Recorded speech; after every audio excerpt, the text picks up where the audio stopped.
Muy buenas tardes, les saluda Estela Ruiz Díaz. Esto es En Contexto, nuestra cita habitual de los martes a las 19 horas. En este programa donde tratamos de hablar de la política, de la economía y de la sociedad. Y por supuesto, desearles primero que este 2024 sea próspero para todos nosotros y tengamos un país menos desigual. Bueno, como siempre, vamos a poner la política en contexto. Por supuesto, el tema corrupción, que es un tema que lacera nuestro país, laceran las instituciones. Bueno, ¿cómo podemos salir de eso? ¿Qué es lo que tenemos que hacer como sociedad? Y por supuesto que la economía no puede estar tampoco fuera de este contexto. Y va a estar con nosotros también vía Zoom el economista, Amílcar Ferreira. Pero ya le doy la bienvenida a nuestros invitados aquí en piso. Fernando Martínez, politólogo, ¿cómo estás? ¿Qué tal, Estela? ¿Cómo estás? Buenas tardes. Bueno, feliz año nuevo, ¿verdad? Muy contento de estar acá en tu programa, compartiendo un poco quizás lo que nos dejó el año 2023. Muchas cosas que pensar, muchas cosas que analizar de cara a, bueno, a lo que se viene, ¿verdad? Porque pasaron muchas cosas en este año que se fue. Pasaron muchas cosas. Bueno, Roaya es coordinadora de abogados del Paraguay, pero se la conoce más comúnmente como la escrachadora. Veía un artículo de la BBC de Londres donde decía: la escrachadora que pone los pelos de punta a los políticos. ¿Qué tal, Esther? ¿Cómo te va? Muy buenas tardes, Estela, y la verdad que el mote de la escrachadora se me quedó, ¿verdad? Se te quedó. Sí, estudié Derecho, pero la gente me conoce más como la escrachadora, y yo creo que en un momento tan importante como fue en aquella oportunidad, en donde la gente no salía a las calles, Ibáñez, el caso de Ibáñez, logró, digamos, cierto molestar, pero hasta ahí nomás. Después con Óscar González Daer, ahí estrenamos una forma de luchar que fueron los escraches, y que por cierto resultó porque a varios digamos, políticos corruptos los sacamos del Congreso. Así es que hoy día estamos un poco más refinados, ¿verdad? Pero sin descartar la posibilidad de volver a las calles con los escraches. Ahora le sumamos a los hijos, parece. Eso es todo un tema, ¿verdad? Yo creo que si alguna expectativa teníamos de que iba a mejorar la situación con las elecciones del año 2023, creo que ya está visto, ¿verdad?, de que no nos está yendo bien, a nosotros por lo menos, al pueblo, sí a un grupo de personas vinculadas con el gobierno. Y esto que mencionaste es realmente preocupante. Bien, Fernando, ¿podrías hacernos una especie de resumen del 2023 y en cierta forma lo que pasó en el 2023, qué implica para este año y lo que resta finalmente del periodo? Porque tenemos que partir como base las elecciones presidenciales. Es lo más importante que nos dejó políticamente el 2023. Sí, voy a trazar, Perfecto. Voy a trazar en términos políticos, ¿verdad?, lo que vimos. Y me parece que por primera vez, Estela, estamos viendo que, y eso es una hipótesis que debería ir, vamos a ver si se confirmó o no, por primera vez no estamos viendo una oposición interna dentro del mismo Partido Colorado. O sea, si ustedes se acuerdan, ¿verdad?, en periodos pasados, bueno, siempre había una oposición dentro del Partido Colorado que finalmente terminaba convirtiéndose en el relato, en la oposición del mismo Partido Colorado, ¿verdad?, en las disputas internas, ¿verdad? Cuando ganó Cartes, pero también cuando Peña pierde la primera vez frente a Marito, ¿verdad? Marito en ese momento se presenta como la otra opción frente al oficialismo colorado. Y se da una derrota del cartismo en ese momento, teniendo el poder económico y el poder del Estado. Ahora, nuevamente Peña, en las elecciones que acaban de ocurrir en el año 2023, se presenta también como, en el relato, como la opción de cambio. Con la frase esta, vamos a estar mejor, ¿verdad? Es es una disputa que uno, si va para atrás, ve que se produce de manera constante dentro del Partido Colorado. O sea, uno puede, si vamos para atrás, podemos ver a Nicanor, Castiglioni, y si vamos más para atrás, podemos pensar en lo que fue, Guasmosi frente a Argaña, o un poco más. Guasmosi y Lino Oviedo. O bueno, Lino Oviedo, claro. Entonces, esa dinámica interna del Partido Colorado, que uno dice, bueno, se pelean entre ellos, esa dinámica que al parecer uno diría, bueno, pero eso no estaría siendo negativo para el Partido Colorado. En realidad lo que fuimos viendo a lo largo de estos años es que esa disputa interna en realidad se convirtió en su fortaleza, ¿verdad? Pues de cara a la sociedad. Entonces, ¿qué tenemos de nuevo? ¿Qué tenemos de nuevo en el 2023? ¿O qué tuvimos de nuevo? Porque hace 2 días que comenzó el nuevo año. ¿Qué tuvimos de nuevo en el 2023 y ya de cara al 2024 e incluso, bueno, en estos años que vienen? Lo que estamos viendo es una unificación del Partido Colorado, y eso significa que por primera vez estamos viendo una diferencia en la disputa política, en el escenario político, entre el sistema de partidos, entre los partidos, si lo comparamos incluso desde la caída del electronismo, desde los años 90, 2000, 2010 y la actualidad. O sea, esto es claro, o sea, todos lo podemos observar, ¿verdad? Y entonces hay que ver ahí, hay que ver si esa unificación total del Partido Colorado, en el sentido de que parece no tener fisura en este momento, parece no tener fisura, y eso digo, después podemos seguir viendo más, eso finalmente no termina cambiando también la dinámica de disputa. Eso por un lado. Pero la pregunta es ¿por qué ocurre eso? ¿Por qué ahora no está viendo y por qué así hubo a partir del 89 a esta parte y por qué ahora no? ¿Qué cambió? ¿Qué cambió que no hay? Cambiaron las reglas, cambiaron las reglas de juego, cambió el sistema electoral, cambió algo que es interesante, que es cambiaron la fecha de elección dentro del Partido Colorado. Las elecciones internas dentro del Partido Colorado se pasaron para dentro de 5 años. Las elecciones municipales al 3er año de mandato. Al pasar las elecciones, lo que impide es que el presidente, que no tiene reelección, pueda construir su propia fuerza política. Entonces, claro, ¿quién se va a alinear con el presidente si no hay una disputa interna dentro del Partido Colorado que haga que los movimientos internos puedan quedarse dentro o jugar algunos con un grupo y otros con otro, o sea, como lo hacían con los distintos movimientos dentro del Partido Colorado? Es decir, no hay una disputa. Entonces, eso a su vez, si miramos cómo se viene moviendo el Partido Colorado, vemos que eso a su vez fortalece al cartismo y anula toda posibilidad de creación de un peñismo. Porque si ustedes se recuerdan, en los primeros días de la elección había como un rumor, de ahí una sensación de que sí podía crear ahí un sector más propeñista, dejando un poco más al costado al cartismo, digamos, dentro de lo que fue esa disputa del Partido Colorado, y dentro de lo que fue también la función de Estados Unidos jugó un papel importante hacia la última parte o sea, en las elecciones internas del Partido Colorado. Ahí hubo un proceso en el que parecía que en algún momento iba a prender un movimiento interno que no prendió y que cada vez es más difícil, al parecer, que prenda, pero además porque en política no existen los voluntarismos políticos. No es porque yo quiera que me voy a ir con Peña, sino que tienen que haber incentivos políticos que ayuden a producir eso. Condiciones. Y ahora no existen esos incentivos o condiciones que generen un peñismo, ¿no? Ya, interesante. Vamos a seguir contigo enseguida, Fernando. ¿Cuál es el balance del 2023, María Esther, en cuanto al castigo a los corruptos? Paraguay siempre ocupa niveles alarmantes con respecto a la corrupción, según Transparencia Internacional. Estamos siempre entre los 10 primeros lugares. Llegamos, creo que, a ser vicecampeones alguna vez. Bueno, si no existiese Haití seríamos primeros, etcétera, etcétera. ¿Qué balance haces del 2023? ¿Cómo estás viendo? Bueno, Paraguay califica según Transparencia Internacional como el segundo país más corrupto de Sudamérica, solo después de Venezuela.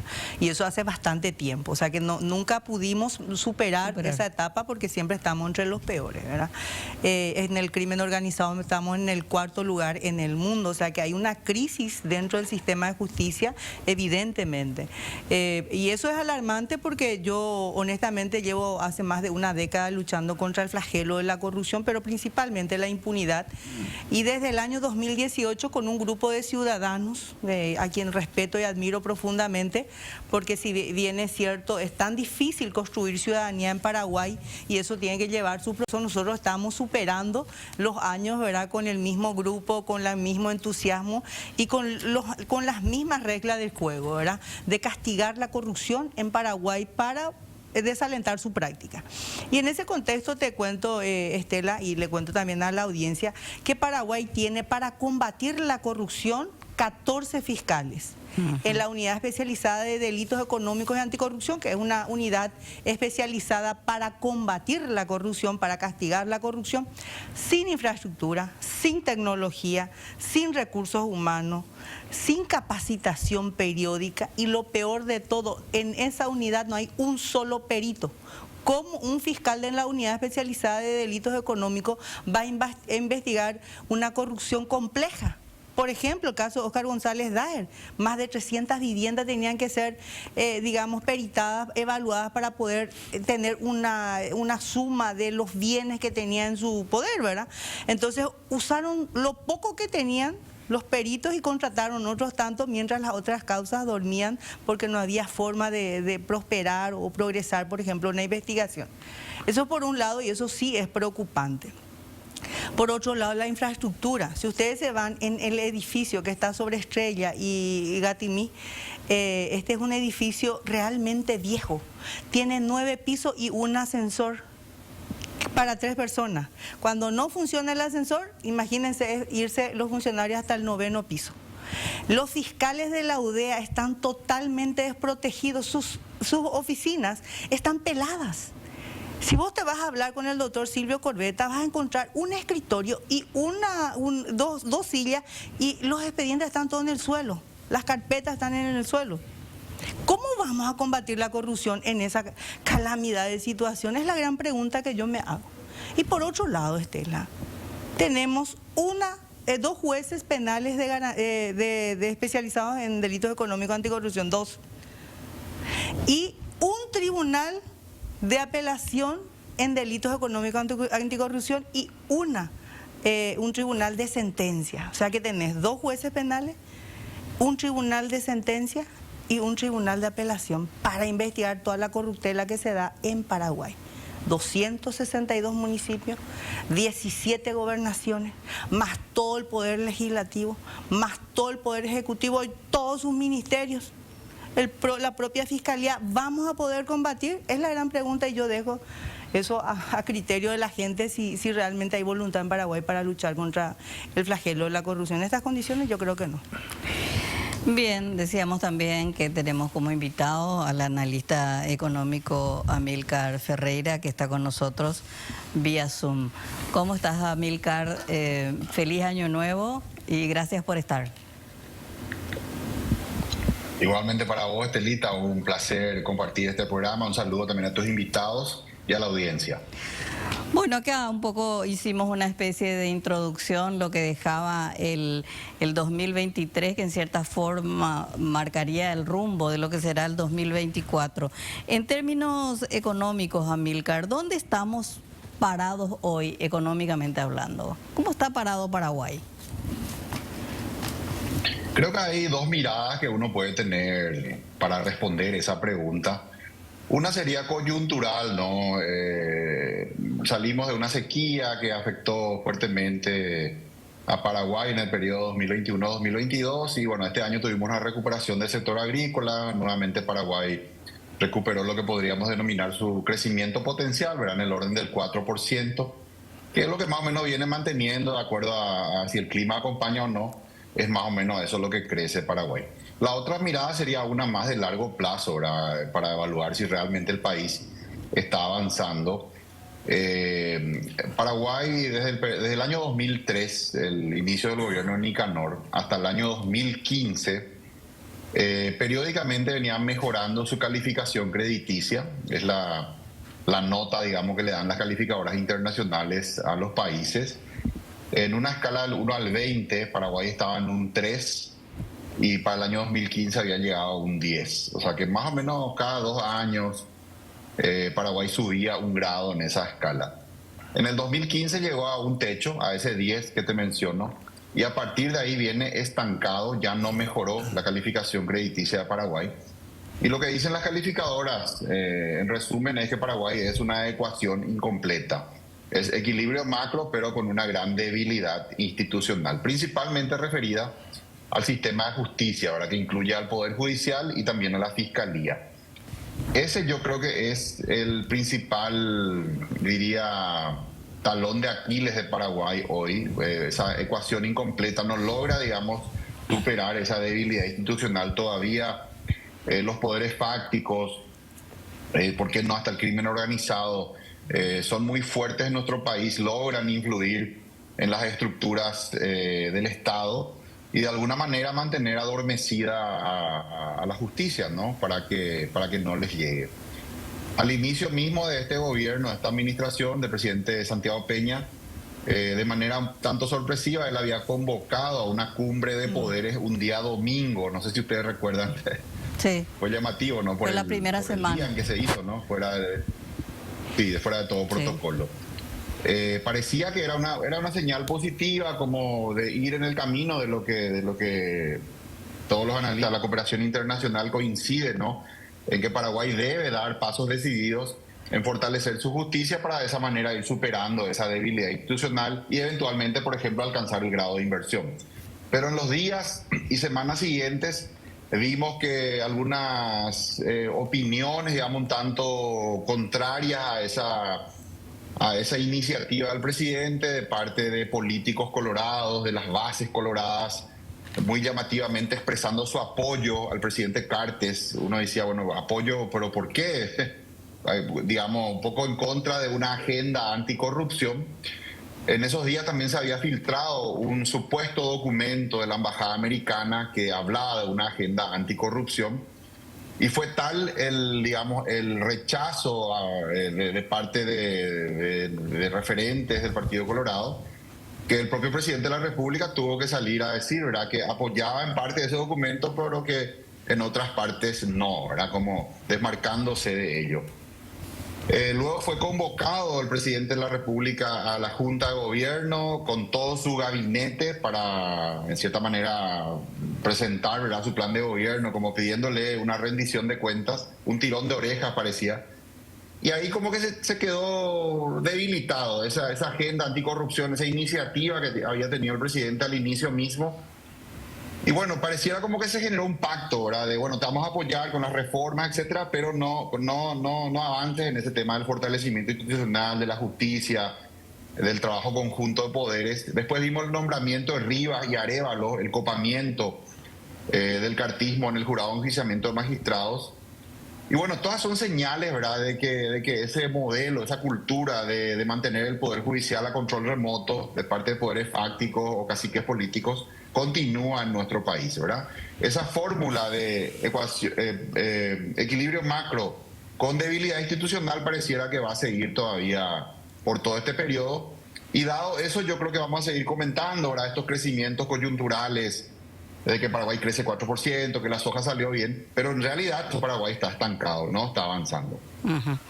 Interesante, porque muchas veces hablamos como estadios estancos, la política, la economía, la justicia, pero cómo está concatenado, nos decía Amílcar, debilidad institucional y probablemente vínculos con el crimen organizado.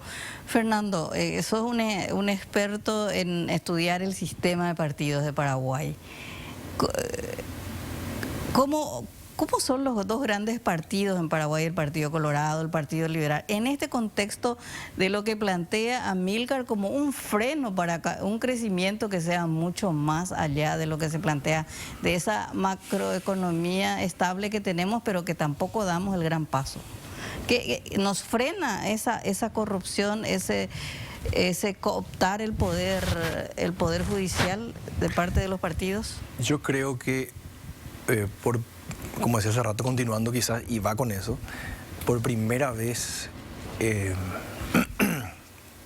por primera vez, o si lo miramos en proceso, como nunca, el Partido Liberal, PLRA, y el Partido Colorado, en términos de esa dinámica que describíamos, o sea, el Partido Liberal está como nunca más débil en este proceso. O sea, estamos asistiendo al peor momento del Partido Liberal Radical Auténtico desde la caída del estronismo. Y por primera vez estamos viendo un control del Partido Colorado como no lo veíamos desde 1984. Ni siquiera estoy diciendo 1985, ni siquiera 1989, como 1984, de la convención ese año. Es decir, estamos asistiendo a un proceso de concentración del poder. Entonces, como decía recién Esther, como decía Amílcar, ¿dónde vas a encontrar los contrapesos? ¿Dónde vas a encontrar la contrabalanza para ese control? Si tienen el jurado de enjuiciamiento de magistrados, ¿sí? Si tienen el Consejo de la Magistratura. ¿Dónde van a...? Esas posiciones, Estela, como sabemos,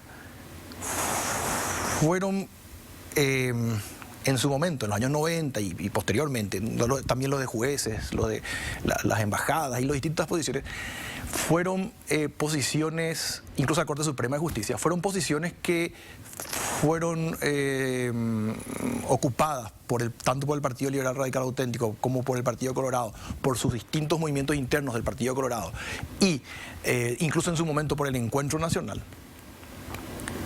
Fueron posiciones que fueron siendo ocupadas por cuoteo político. Y uno puede decir, bueno, el cuoteo político está mal. Bueno, pero en ese momento eso generaba cierto contrabalance en el manejo de las instituciones, ¿verdad?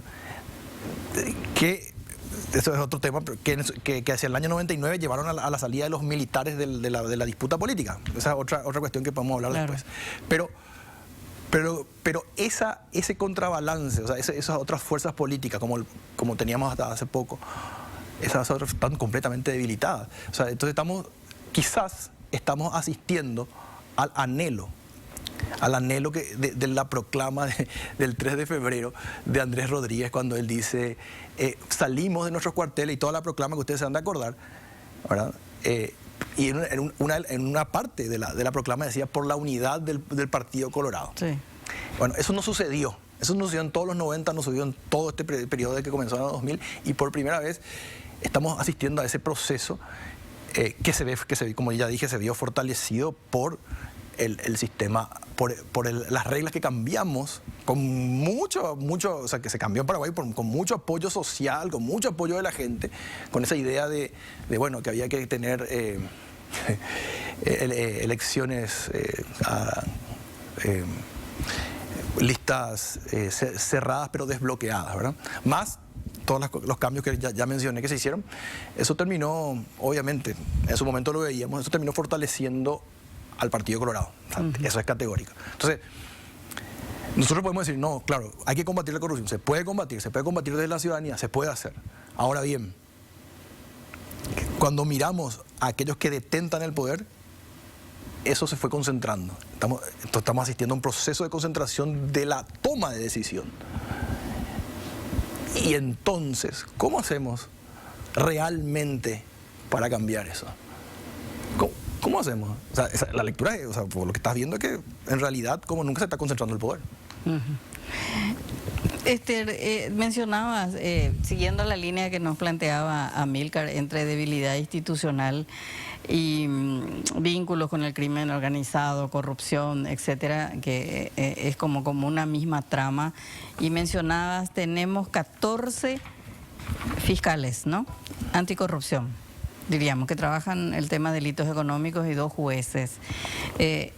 Yo creo que la estructura, la arquitectura del Estado y sobre todo de los organismos de control están debilitados a propósito. No es que, como se dice, no hay plata para la Fiscalía, no hay plata para la Senat, no es cierto. O sea, cuando el Estado paraguayo, cuando los gobiernos de turno quieren pagar deudas multimillonarias de farmacéuticas o de las vialeras, bien que Paraguay compromete su economía y vende bonos del Estado para pagar esas cuentas, pero quizás no para fortalecer esas instituciones. Y bueno, vamos a combatir la corrupción y la Fiscalía nos pide este presupuesto.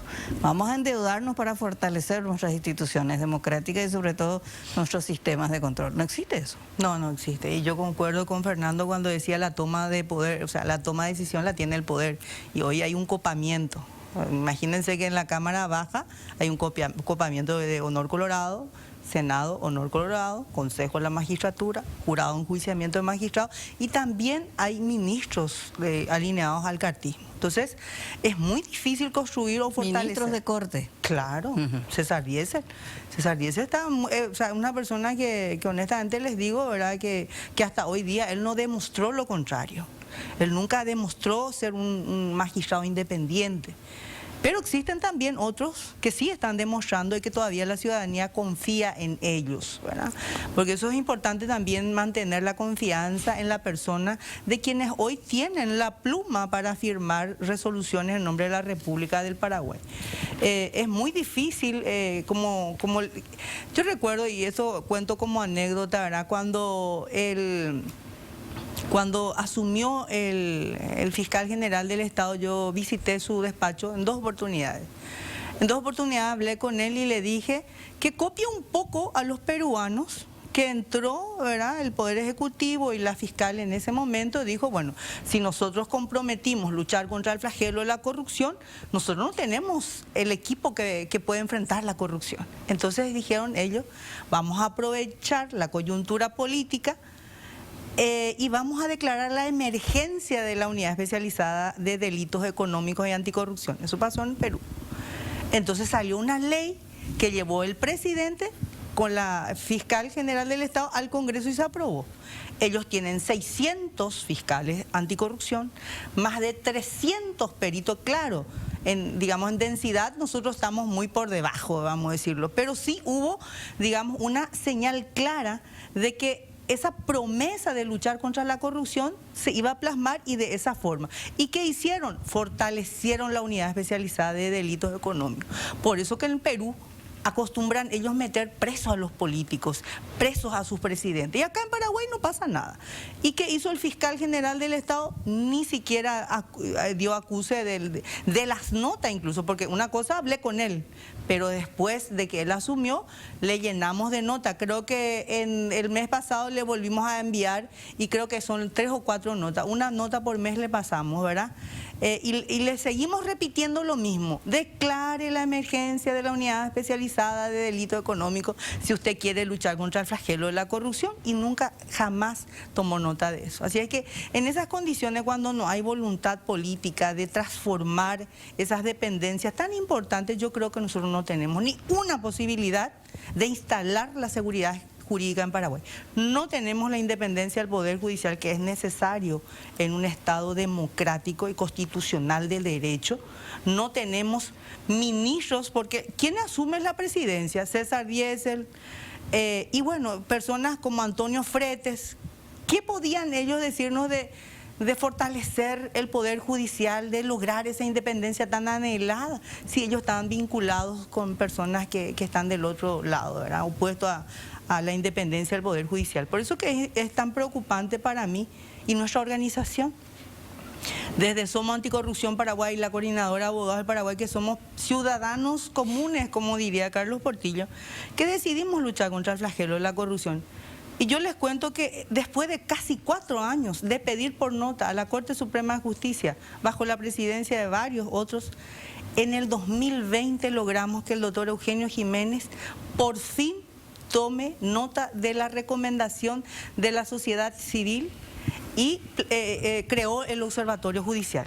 En la página principal del portal del Poder Judicial está una página, digamos, un link donde está el observatorio y está más de 120 expedientes de corrupción y crimen organizado.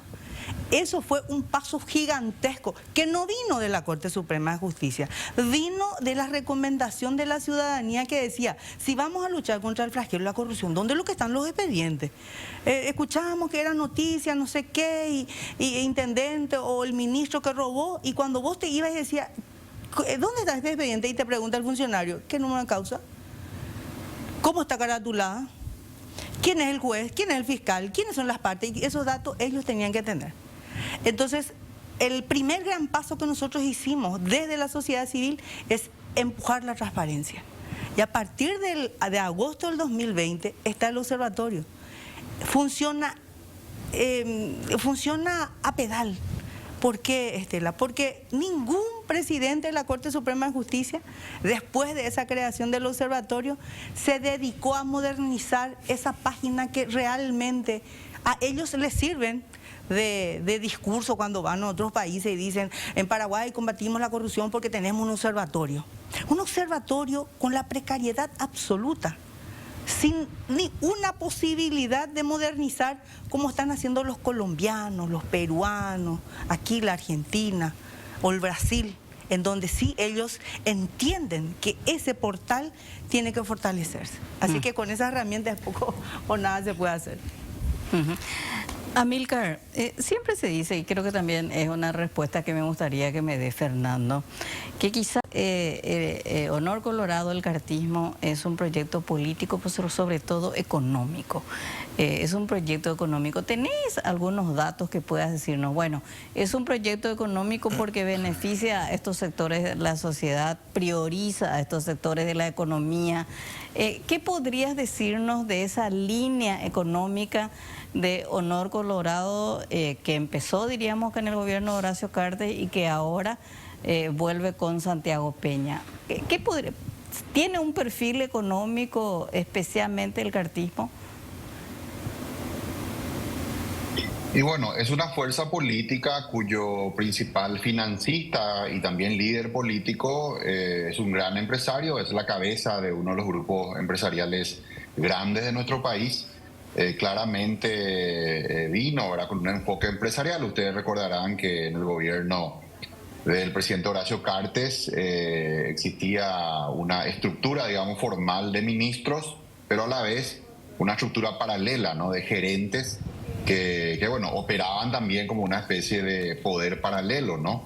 Inclusive hubo en algún momento algunas quejas, ¿verdad?, de ministros que en reuniones del gabinete los gerentes se sentaban detrás y bueno, como que no podían actuar libremente, sino que tenían que estar permanentemente consultando. Era todo un modelo, ¿no? Y ciertamente también yo creo que nuestra élite económica, ahora representada en los principales gremios, siempre ha sido muy como condescendiente, ¿verdad?, favorable a esto. Creo que en la balanza, digamos, le ha importado más quizá, no sé, la defensa de ciertos intereses o quizá la coincidencia, ¿no?, en intereses empresariales más que el fortalecimiento, ¿verdad?, de la democracia. Hemos visto en situaciones críticas que hemos vivido donde el sistema democrático, la defensa de la Constitución estaban en juego, esas voces que suelen ser muy fuertes, digamos, en momentos de debate económico, sin embargo, estaban muy apagadas, ¿verdad?, en aquellos momentos en los cuales se jugaban valores democráticos. Entonces, un poco en ese contexto, ¿verdad?, creo que hay cierta coincidencia. Es un grupo claramente económico con un gran financiamiento. Eso sin duda que también representa, ¿no?, una ventaja en el ámbito electoral, el competir con tamaña cantidad de recursos. Y bueno, una élite que lastimosamente mira más quizá al corto plazo, ¿no?, en los intereses empresariales, más que la visión a largo plazo del país, de ir fortaleciendo las instituciones, de ir ya a un esquema similar al que tienen Perú o Uruguay o Chile, ¿verdad?, que son países con grado de inversión. Países donde también hay competencia política, democracias vibrantes, ¿verdad?, pero donde nadie controla las instituciones. Esa es la pequeña gran diferencia. Nadie tiene ningún partido político, ningún poder fáctico ningún cacique político tiene la capacidad de ubicarse por encima de las instituciones, de controlarlas, de influirlas, de mantener impunidad, ¿verdad? Y bueno, eso es lo que hace que estos países tengan grado de inversión y Paraguay no, ¿verdad? Paraguay, como dije, en una mirada de largo plazo viene estancado desde el año 2015, en que alcanzó esa calificación W+, que en una escala del 1 al 20 es un 10, y ahí se quedó, ya no avanzó más, porque el siguiente gran cambio ya no es el ordenamiento económico, macro, etcétera, eso creo que ya lo hemos conquistado. El siguiente gran paso es cultural, ¿verdad? El de pasar de este modelo de Corte Suprema, jueces amigos, controlados, a un esquema ya de justicia independiente, donde la economía funciona en base a reglas iguales para todos y donde tanto el capital nacional como el capital extranjero tenga toda la seguridad jurídica de que si viene a invertir a Paraguay, por definición las inversiones son el comprometer capital a largo plazo, que si hace eso no va a tener que, digamos, arreglar, entre comillas, con ningún político, con ningún juez, etcétera, si es que tiene que defender sus derechos, sino que la propia justicia paraguaya es la que se tiene que poner de una buena vez los pantalones largos y ser el árbitro objetivo, imparcial, ecuánime, que necesita la sociedad, que necesita la política y que también necesita la economía. Fernando, ¿ves una diferencia entre, diríamos, el cartismo como hacía desde que empezó, diríamos, la democracia, que aparentemente la unidad se está dando más, o sea, es como que tiene una fortaleza distinta? Pero ¿ves que tiene como líneas económicas más definidas comparado con los otros gobiernos colorados? Un poco siguiendo con esa línea de Amílcar, creo que una de las banderas que había levantado el cartismo a partir del 2013, y un poco también diferenciándose de los otros gobiernos anteriores colorados, era la idea esta de la tecnocracia. O sea, eso fue, yo creo que fue el primer planteamiento del cartismo fue la idea de la tecnocracia en el 2013, 2014, ahí. Y eso creo que en algún momento esa fue la primera impronta frente al resto de los digamos, movimientos del Partido Colorado. Tanto fue así que, si ustedes se acuerdan, el movimiento de Marito se llamaba Colorado, eran el Colorado Añetete, el claro, verdadero Colorado, ¿verdad? El que realmente... Y eso era básicamente era la reivindicación nuevamente de el ser parte de el ser colorado, ¿verdad? Que no necesariamente, y que de alguna manera era contrastaba en realidad con esa política tecnocrática que se planteaba que planteaba el cartismo. Es más, esa bandera fue la bandera de la línea de lo que fue Marito, y fue la línea que ganó las elecciones incluso dentro del Partido Colorado, y hubo una disputa muy fuerte en torno a eso, ¿verdad? Porque el Colorado Añetete además llevaba a una cuestión de, bueno, si ustedes se acuerdan, la disputa interna del Partido Colorado en los 80, ¿verdad? La línea del tradicionalismo versus los arribistas, que eran los militantes estronistas. O sea, esa disputa no era exactamente la misma, pero si uno mira el relato, es un relato que en realidad no es nuevo, que se vuelve a presentar en un momento en el que aparecía un Cartes que además ni siquiera era colorado, era la primera vez que votaba, o sea, venía completamente de afuera. Bueno, Peña repite un poco, tampoco es colorado. De todos modos, ya en el momento de Peña se genera más una alianza ya con otras bases y otras líneas del Partido Colorado, y se amplía esa idea inicial cartista, ¿verdad? Sí.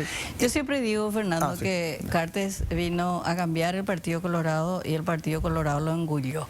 Sí. Porque finalmente la diferencia entre Cartes y el cartismo que vuelve con Santiago Peña es que en realidad ellos ya...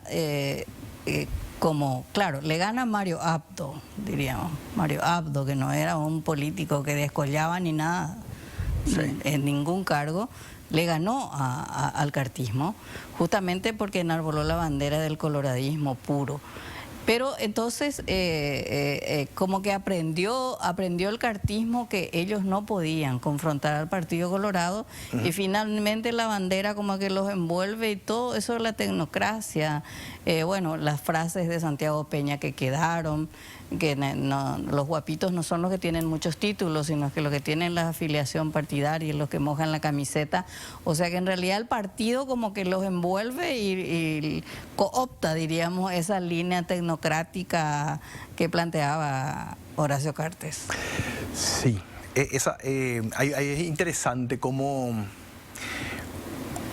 el coloradismo en algún momento, el Partido Colorado en un momento no solo engulló en ese sentido que decía Estela, a esa idea que parecía que avanzaba en el 2013-2014, sino que si uno se fija, engulló a su propio, o sea, engulló al mismo Stroessner, o sea, claro. O sea, es el mismo Colorado, y no es que solamente el consuegro derrocó a Stroessner, sino que estaba el tradicionalismo, estaba Argaña, estaba Juan Ramón Chávez, había todo un grupo, un movimiento que se empezó a separar en el 1984 y que en el 89, en alianza con un sector de los militares, termina siendo el mismo Partido Colorado que termina derrocándole al mismo Stroessner. Entonces digo, ahí hay una cuestión, ¿verdad?, que viene ya de la institución del mismo partido, que parece cada tanto como engullir, y que de alguna manera los mismos líderes, incluso Cartes, porque incluso hay que olvidar que Cartes pierde una elección, claro, siendo presidente, teniendo el control del Estado y teniendo todos los recursos económicos que tenía, pierde una elección. Claro, pierde ante ese discurso del pierde ante el discurso del coloradismo. Y eso es muy fuerte. O sea, es la potencia de un partido. Y aprendieron eso. Claro, y al parecer parece que terminan aprendiendo. Y ahí sí se da una combinación quizás más fuerte que la que estamos viendo ahora, ¿verdad? Hay una combinación ahí. ¿Por qué digo esto de la combinación?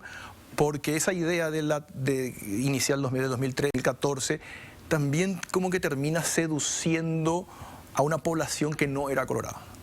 O sea, se amplía. O sea, esa cuestión de la tecnocracia, la economía, los números dentro de la economía, es como que termina seduciendo a una élite y a distintos sectores sociales que terminan votando, terminan simpatizando con el Partido Colorado sin ser colorado, ¿verdad? Y eso es interesante, porque entonces ahí se potencian, ¿verdad? Se potencian dos líneas, ¿verdad? Me parece que a eso también estamos asistiendo, ¿verdad? Perfecto. Bien, vamos a hacer una breve pausa y a la vuelta vamos a seguir charlando con nuestros invitados.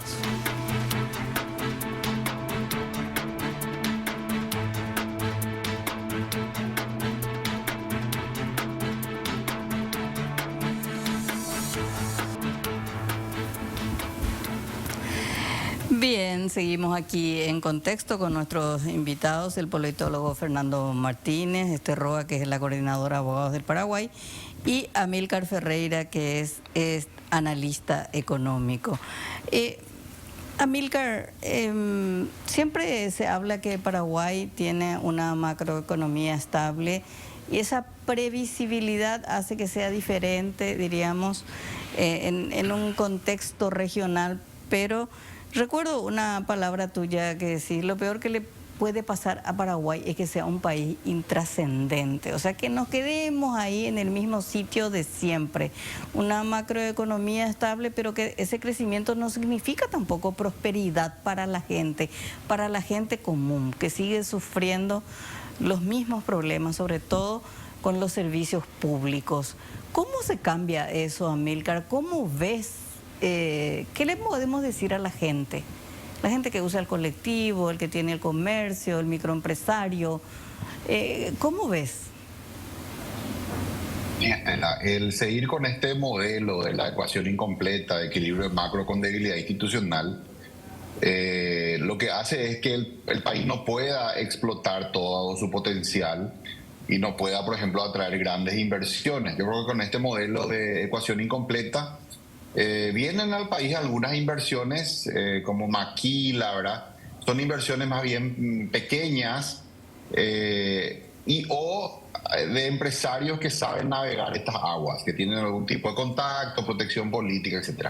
Pero las grandes inversiones, las que realmente tienen la capacidad de transformar nuestra economía y de generar miles de empleos, yo creo que lo van a pensar 3 veces, ¿verdad? De hecho, Paraguay no está en el radar de los grandes fondos de inversión porque estos tienen una regla básica, que es de que no invierten en países que no tengan esa categoría del grado de inversión. Entonces, un país como el nuestro, que tiene un montón de otras condiciones, pero que por su incapacidad de fortalecer su sistema judicial, de ir ya a un esquema de justicia independiente, es como en términos futbolísticos siempre juega en la primera división de ascenso, nunca juega en primera, pudiendo ya hacerlo quizás, ¿verdad? Entonces el precio que pagamos es ese, ¿no? De una economía que simplemente se queda donde está. Yo te decía de que el fracaso yo no lo definiría hoy, teniendo en cuenta la situación de Paraguay, el fracaso no lo definiría como un declive económico, por ejemplo, sino simplemente que no pase nada, ¿verdad? Que haya un estancamiento con la actual calificación crediticia, con un crecimiento pequeño, ¿verdad? En el orden del 4%, algunos años te da ese crecimiento, algunos años no crece porque el clima no acompañó, pero hasta ahí, ¿verdad? Un país, yo creo que el riesgo más grande no es el declive económico, sino simplemente la intrascendencia, ¿verdad? A raíz de la incapacidad de generar ese cambio cultural y de ir ya a un esquema de instituciones sólidas, digamos, la incapacidad de iniciar una tradición de poderes independientes. También suelo decir de que Paraguay en el 89 conquistó la democracia. Hoy creo que con sus defectos vivimos en una democracia, podemos expresar nuestras ideas, podemos organizarnos. Tenemos democracia, lo que todavía no tenemos es república, poderes independientes. Ese es el gran déficit, yo creo que, de la democracia. Nuestra democracia es una con muletas por esa incapacidad de construir poderes independientes y una tradición de fortaleza institucional como la tienen Uruguay, Chile o Perú en la región, razón por la cual tienen grado de inversión. Perú, el caso que mencionaba Esther, ha sido un país con una gran inestabilidad política. Presidente tras presidente, ¿verdad? Que ha tenido problemas, prácticamente todos últimamente han sido procesados por la fiscalía y varios han terminado presos. Fujimori, Ollanta Humala, Toledo, Alan García, que bueno, lastimosamente se suicidó ahora cuando fue la fiscalía a tomarlo preso. Entonces, es un país con inestabilidad política, pero creo que nadie puede poner en duda que tiene una gran fortaleza institucional. Eso que mencionaba María Esther, ¿no? La justicia peruana tiene los pantalones largos, hace su trabajo cuando corresponde y no hay nadie, ni siquiera expresidentes, que logren ubicarse por encima de la justicia peruana. Y eso es lo que le vale, a pesar de esa inestabilidad política, tener grado de inversión. Y ni hablar de países como Uruguay o Chile, que tienen una tradición de república, de fortaleza institucional, de poderes independientes, mucho más consolidada. Y bueno, con más razón todavía, en el caso de Chile, es el país que tiene la calificación crediticia más alta de la región.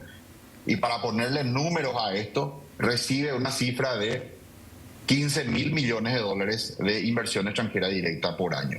El país que más alto nivel de inversión extranjera recibe en la región se corresponde a su vez al país que en la mirada de las calificadoras internacionales es el país más serio, con instituciones más creíbles. Resumo y cierro con esto. Lo que hoy funciona en el mundo económico es ser un país serio, un país con instituciones fortalecidas. Y bueno, ahí están los números a quien quiera mirarlo. Aquellos que recogen mejores beneficios, aquellos países que más atraen inversión, son aquellos que son capaces de construir un sistema institucional sólido. Ujú. Esther, hay como un foco especial. El Poder Judicial se dice que siempre es el último peldaño en un sistema democrático. ¿Cómo ves? Cambiamos ministros de corte, creo que se acabó ese tiempo en el que hubo amenazas de juicios políticos, ahora se espera que termine su periodo. Hasta Antonio Fretes terminó su periodo con todo lo que era. Tenemos un nuevo fiscal general del Estado. ¿Cómo ves ese sistema de justicia, ese sistema del Ministerio Público, en este contexto que estamos hablando de debilidad institucional y de corrupción desesperante?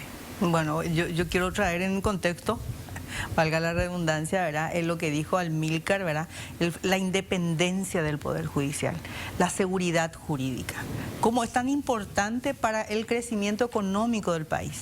Pero sin embargo, le soltamos las manos al Poder Judicial, al Ministerio Público. ¿Y por qué digo soltamos? Porque no nos ocupamos mucho. Paraguay suscribe convenciones internacionales en materia de lucha contra la corrupción, 2. La Convención de las Naciones Unidas y la Interamericana. Dentro del contexto de esas convenciones, la palabra ciudadanía se escucha mucho, porque dice, ante la debilidad institucional, se impone una ciudadanía que controle la gestión justamente de sus operadores de justicia. ¿Quién controla acá el Poder Judicial? ¿Quién controla el Ministerio Público? Y nadie. No hay forma de controlar. Nosotros estamos haciendo un esfuerzo extraordinario, Estela, ya la historia va a contar seguramente, ¿verdad?, todo lo que nosotros logramos, pero lo que nos costó, por ejemplo. Cuando empezamos a controlarle al Poder Judicial, vimos de que ellos tenían una excusa, porque hay buenos magistrados, hay que decirlo, son pocos, pero hay buenos. ¿Te animas a decir nombres? Claro que sí.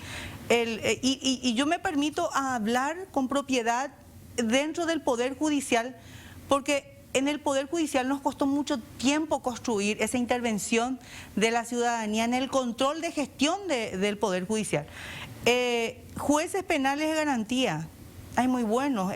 Yo por lo menos doy fe al doctor Humberto Tazú, el doctor Del Mas, y digo que algunas veces nos puede gustar o no gustar su fallo, pero yo los respeto porque siempre argumentan sus resoluciones. En el Tribunal de Sentencia le tenemos a la doctora Elsa García, una mujer con todas las letras, una mujer a quien podemos tener la plena seguridad que cuando cae un tribunal con la doctora Elsa García, Claudia Crisioni, Cándida Fleita, Jesús Riera, que por desgracia se fue al Tribunal de Apelaciones, ¿verdad?, Yolanda Morel, cuando ellos están administrando, ellos van a juzgar una causa de corrupción, nosotros nos quedamos tranquilos. ¿Por qué? Porque sabemos que ellos van a resolver fundada, argumentadamente, conforme a la Constitución y las leyes. Y cuando dice el Ministerio Público hizo un pésimo trabajo, no podemos condenar con eso, ellos explican por qué también. Entonces, yo creo que hay material humano. En la sala penal le tenemos al doctor Ramírez Candia, que para mí es Estamos hablando de la Corte. De la Corte Suprema de Justicia, porque obviamente que todos los fallos de primera instancia, si le condenan a un corrupto, puede ser revisada en segunda instancia, Tribunal de Apelaciones. Y después tenemos la última palabra, que es la sala penal. Y ahí le tenemos a la doctora Carolina Llanes, le tenemos al doctor Ramírez Candia, que son dos personas que entraron ya, digamos, en ese recambio de magistrados que hubo desde el 2018, que todavía por lo menos tenemos nuestras fichas. Algunas veces, como dije, nos gusta o no nos gusta. Estás citando 2 de 9, ¿no? 2 de 9. No, yo puedo citar más. El doctor Eugenio Jiménez, el doctor Martínez Simón, la doctora Carolina Llanes, el doctor Ramírez Candia, y con eso me quedo. Okay. Ahí me quedo. Ajá. ¿Y fiscales? Fiscales, bueno, en el tema de la fiscalía es un poquito más difícil opinar, ¿y por qué razón? Resulta que cuando nosotros empezamos a controlar los expedientes de corrupción, porque yo les invito a entrar en la página de la Coordinadora de Abogados del Paraguay, hay una página en donde van a tener ustedes la posibilidad primero de ver cuántos daño patrimonial hay en tantos expedientes, más de 90 expedientes tenemos controlados, ¿verdad? Ese sistema de control que empezamos nosotros a decir, bueno, pero ¿por qué hay tanta impunidad? ¿Y por qué no hay control? Entonces empezamos a controlar. ¿Y cómo controlamos? Nos íbamos, golpeábamos la puerta y le decíamos Audiencia preliminar tiene que ser de cara a la ciudadanía. No te imaginas, Estela, lo que nos costó. A mí me pegaron los policías, le pegaron a nuestros compañeros. El caso de Víctor Bogado, si no hubiese habido una intervención de la sociedad civil, que nos paramos enfrente del despacho de la jueza, le dijimos, salgan afuera. Vamos a ver ese expediente, esa audiencia preliminar. Queremos saber cómo va a concluir, porque ya se iba a arreglar ahí con una suspensión condicional del procedimiento, que es el regalito que ellos le dan a los políticos corruptos. Y logramos llevar a la sala de juicios orales, en donde toda la prensa pudo captar cuando Víctor Bogado lloraba. Esa es una señal tan clara. Cuando nosotros vemos esa imagen, nos recordamos todo lo que nos costó para que se pueda publicar y se pueda transparentar una audiencia tan importante. Cuando llevábamos un papel argumentado desde la Constitución, las convenciones internacionales, el Código de Ética, el Código de Buen Gobierno, le citábamos a ellos y le decíamos, tenemos legitimación y queremos que esta nota sea recepcionada, porque en esta nota dice que tu plazo ya perimió. Suelte ese expediente. En el caso de Óscar Venancio Núñez, llegamos a presentar 80 notas de urgimiento, Estela. 80. Y esa es la forma como nosotros encontramos de que los propios magistrados y los fiscales dicen, acá esta sociedad civil me está controlando, yo no puedo pasarte la mano. Hay jueces y hay fiscales que nos agradecen esa intervención, y claro que hay fiscales muy buenos, Estela. Está el doctor Corbeta, Silvio Corbeta, una persona a quien tenemos que cuidar los paraguayos, porque es muy difícil encontrar un joven que tenga la dinámica y el coraje que tiene él. Está el doctor Luis Piñanes, un fiscal que hace mucho tiempo, y su don de gente. El doctor Luis Piñanes es una persona que nosotros le apreciamos mucho, porque siempre le tiene en cuenta a la sociedad civil. Está el doctor Omar Legal, que yo, con sus luces y con sus sombras, digo, porque yo sé que el doctor Rodrigo Estigarribia, el doctor Omar Legal, que son los jóvenes, digamos, la puesta, la ficha en ellos, ¿verdad? Y tiene sus luces y sus sombras. Yo, por ejemplo, le cuestionaría a ellos, ¿verdad?, que nunca investigaron a profundidad el caso de Horacio Cartes. Nunca tuvimos ninguna respuesta, pero sí tuvimos otros procesos en donde ellos hicieron un excelente trabajo. Pero yo entiendo también la situación, ¿verdad?, que nosotros, cuando le dejamos a los jueces y a los fiscales que le manejen los políticos, estamos permitiendo que no se consolide en Paraguay la justicia. Por eso es tan importante la sociedad civil y los gremios de abogados.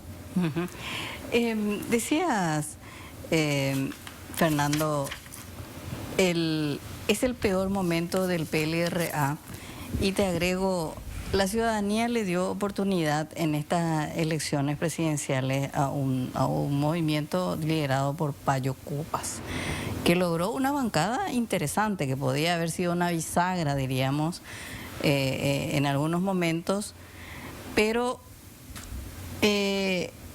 rápidamente fue cooptado por el cartismo, ni siquiera por el Partido Colorado.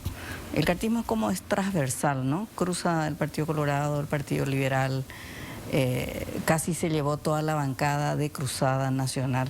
¿A qué atribuís eso? ¿Tienen conexiones políticas?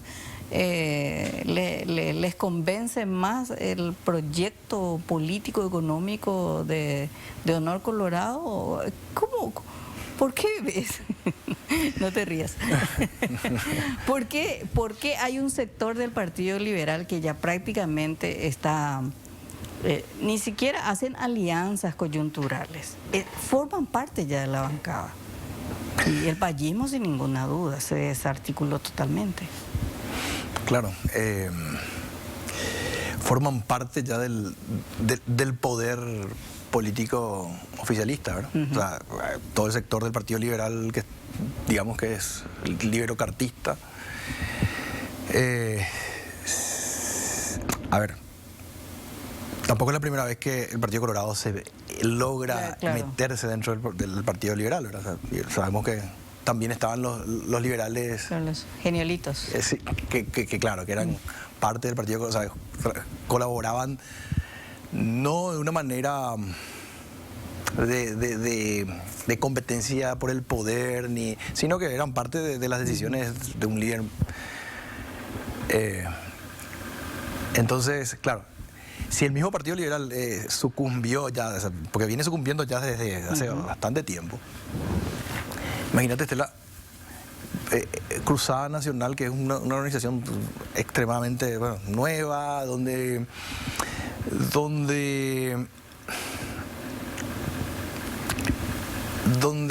además, o sea, no había ningún tipo de institución que era empujado por su líder, sino era básicamente avanzar de manera individual contra los partidos, contra el sistema. Y la gente que se fue sumando a Cruzada Nacional básicamente no pertenecía a ninguna institución y ni tampoco tenían muy clara ninguna ideología, era como, era gente fue sumando al grupo y bueno, ahí tenemos que están completamente, ¿cómo decís?, cooptados, ¿verdad? ¿Qué estoy pensando con esto? Estoy pensando, por ejemplo, en Milei, ¿verdad? Milei creó una fuerza política. Y algunos dicen en 2 años, dicen algunos en 2 años llega y ellos primeros llegan al Congreso y logran consolidar cierta fuerza en el Congreso, pequeña, pero lo hacen. Y después se va extendiendo. Tuvieron sus disputas internas, pero bien controlados, bien digamos, liderados liderados desde la conducción con las bases. O sea, Milei va cooptando también bases peronistas, va cooptando bases de otros partidos. En el caso de Payo Cubas, veo que trata de hacer algo, no sé si similar, pero rápidamente él queda, bueno, hay algo que pasa con él, que quedó detenido, por ejemplo. Toda su gente queda por fuera queda sin ese liderazgo afuera. Y el cartismo arrasó con ellos, o sea, arrasó por la fuerza misma frente a un movimiento que casi no tuvo existencia. O sea, sí tuvo mucha fuerza. Es más, cuando pierde las elecciones y él dice que hubo fraude y todo eso, él en ese momento parece arrasar no solo mover a la gente, sino que arrasar también con los liderazgos de la oposición, que el efrainismo y todo eso se derrumban después de la derrota, y Payo Cubas parecía que iba a liderar a toda la oposición, ¿verdad? Pero cuando veo eso es el cartismo actuando dentro de los distintos movimientos y fuerzas, ¿verdad? ¿Por qué Payo Cubas y la oposición nunca terminaron de generar una relación previa a las elecciones, por ejemplo? Claro. Y después sus candidatos terminan dentro del cartismo, o sea, sus candidatos electos, ¿verdad? Entonces, ¿Crees que fue una ficha del cartismo, Payo? ¿Cómo? No, yo estoy él se mueve mucho más, quizás libremente en ese sentido, ¿verdad? Pero es que, a ver, no es... muchas veces no es ni siquiera adrede, ¿verdad? Ni siquiera a propósito. Es ver cómo se van moviendo bien, se van moviendo la dinámica, diríamos. Los actores y bueno, y ahí hay distintos tipos de incentivos que no solamente tienen que ser monetarios, ¿verdad? De empujar a los distintos, o sea, obviamente un candidato, o sea, los partidos, los movimientos no solamente actúan hacia su fuerza, sino que también incentivan a aquellos que uno quiere que sea su contrincante, los incentiva para que se conviertan en figuras y de esa manera puedan bajar el nivel al que sería la fuerza más importante. De hecho ahora en Argentina el peronismo lo ha hecho, ¿verdad? O sea, en muchos momentos jugó, calculó, apoyó, dejó de apoyar a Milei. O sea, no es que el peronismo jugó, Milei fue subiendo solo. El peronismo en ciertos momentos lo jugó con la fuerza de Milei, ¿verdad? ¿Por qué? Frente a lo que era Junto por el Cambio, ¿verdad? Claro. Del PRO. Era era bajarle al PRO de tal manera que le reste fuerza a Milei, al PRO, junto por el cambio, y puedan llegar a segunda vuelta, ¿verdad? Fue una jugada muy calculada poder llegar a segunda vuelta para el kirchnerismo. Para Massa, ¿verdad? Para Massa. Claro. En ese sentido, yo pues digo, te estoy diciendo, lo que digo es, no, a ver, en ese sentido Payo también es un poco una figura... no sé los tratos internos, pero sí, obviamente cuando uno juega con estas cosas, uno busca un tercer candidato que como en su momento le salió mal a Nicanor, por ejemplo, con Lino Oviedo, ¿verdad? Trató de que sea la oposición. Lo sacó de la cárcel para robarle votos a Lugo, y le terminó robando finalmente le terminó robando al Partido Colorado. Bien, ahora vamos a una última pausa para volver ya al último bloque de nuestro programa.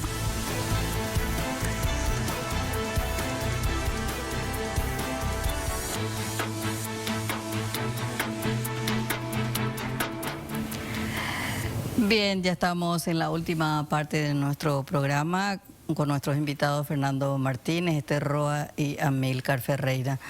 Amílcar, ¿cómo nos ve la comunidad internacional? ¿Cómo le ve a Paraguay la comunidad internacional? Estela, yo creo que la comunidad internacional observa, acompaña y quiere ayudar al país a dar el siguiente gran paso, que como dije es consolidar ese equilibrio macro y completar la ecuación ya con un esquema institucional sólido. En ese sentido, vos sabés que las cooperaciones de los países amigos cada año, digamos que evalúan cuáles son las principales necesidades que tiene el país al cual quieren ayudar y de acuerdo a eso establecen ejes temáticos que a continuación financian, o sea, ponen, digamos, su ayuda financiera en esos ejes temáticos.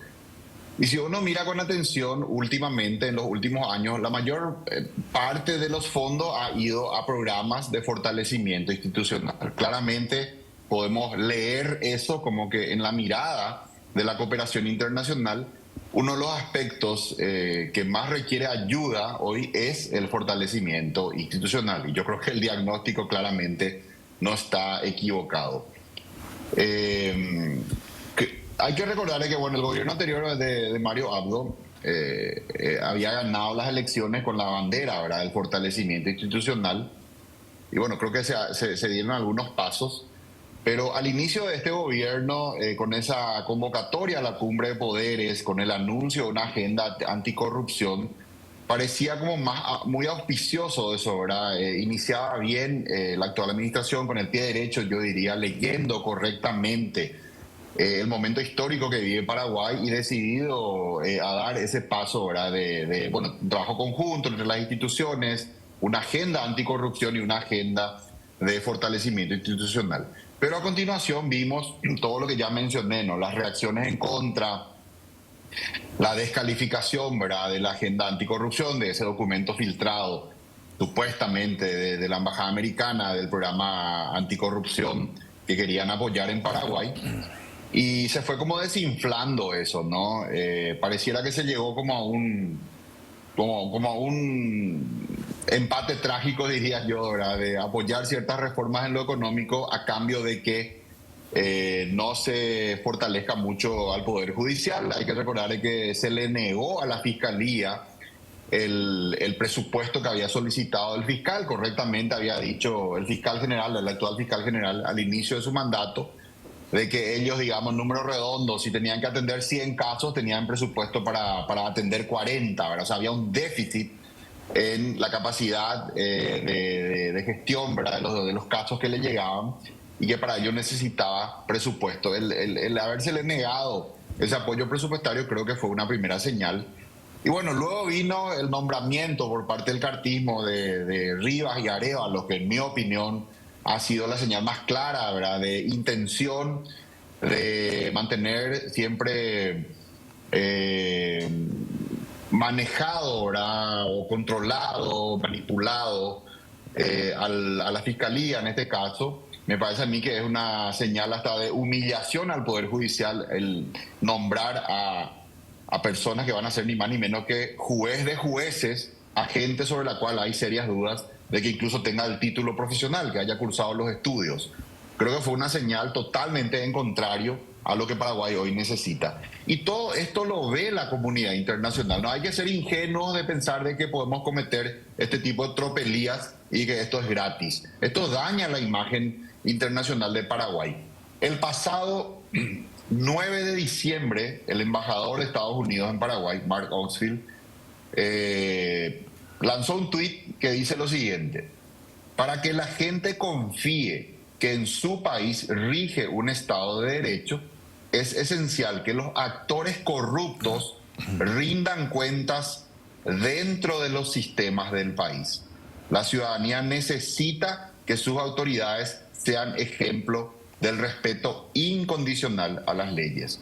Creo, y cierro con esto, de que la comunidad internacional ha expresado de todas las maneras posibles el apoyo al proceso democrático paraguayo, el apoyo a la sociedad civil, a todos los esfuerzos de fortalecimiento institucional. Pero finalmente el fortalecer o no nuestras instituciones depende de nosotros los paraguayos. Si nosotros los paraguayos como sociedad fracasamos en ese camino, y bueno, ahí estarán las consecuencias, ¿verdad? Estancamiento, como dije, en una mirada más de largo plazo, Paraguay no va a avanzar. Este modelo de instituciones débiles beneficia ciertamente a ciertos sectores que con eso logran mantener su impunidad, pero a largo plazo nos priva a todo el resto de paraguayos que trabajamos honestamente, que no estamos metidos en ninguna mafia ni en ninguna rosca, de enormes oportunidades que podría ofrecernos nuestra propia economía, como por ejemplo alcanzar el grado de inversión.